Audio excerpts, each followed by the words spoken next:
Je suis Louane Atienza. Je m'appelle Mathieu Feuillade. Asdine Essaibia, ancien étudiant de l'Université d'Haute-Alsace. Je suis aussi effectivement une ancienne de l'UHA, donc je fais partie de cette communauté des alumni et puis j'en suis très heureuse.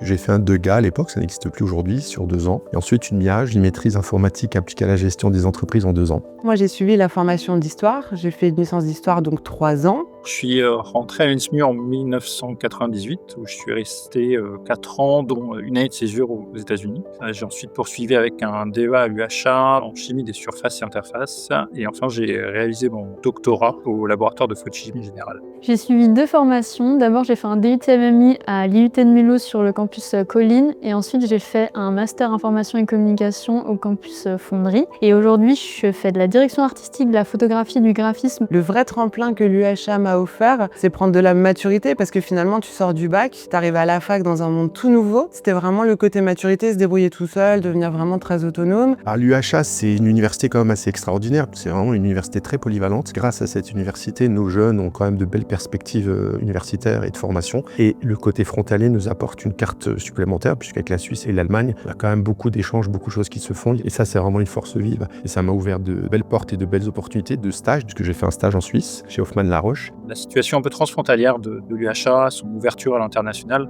m'a entre autres donné le goût du travail à l'étranger, ce que je continue à faire maintenant. Le vrai tremplin, c'est de pouvoir très tôt commencer l'alternance en DUT dès ma 2e année. Et ça m'a vraiment permis de mettre un premier pied dans le monde du travail. Faire partie des alumni, c'est continuer de faire grandir l'UHA. Et je pense que chacun de nous peut être ambassadeur de l'université en France, mais aussi à l'international.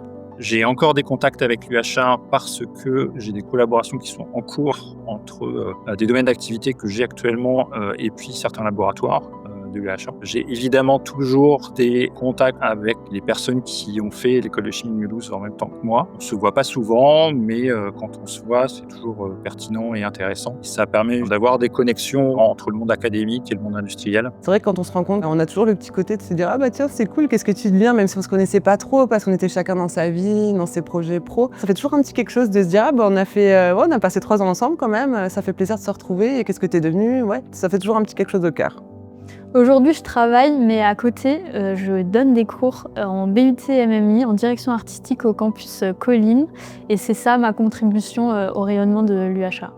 Mon ancrage et mes relations avec l'UHA sont à la fois affectives parce que j'ai beaucoup de reconnaissance pour cette université et ça me permet aujourd'hui de donner la chance à des jeunes, de travailler avec elles dans des collaborations. Grâce à mon métier de directeur de radio scène, j'ai la possibilité de collaborer avec l'UHA. Ce que je conçois comme étant important pour l'UHA, c'est le lien entre la recherche académique et l'industrie pour contribuer aux enjeux, encore une fois, de souveraineté européenne dans le monde de la science et de l'innovation de manière générale pour pouvoir être compétitif à l'échelle internationale.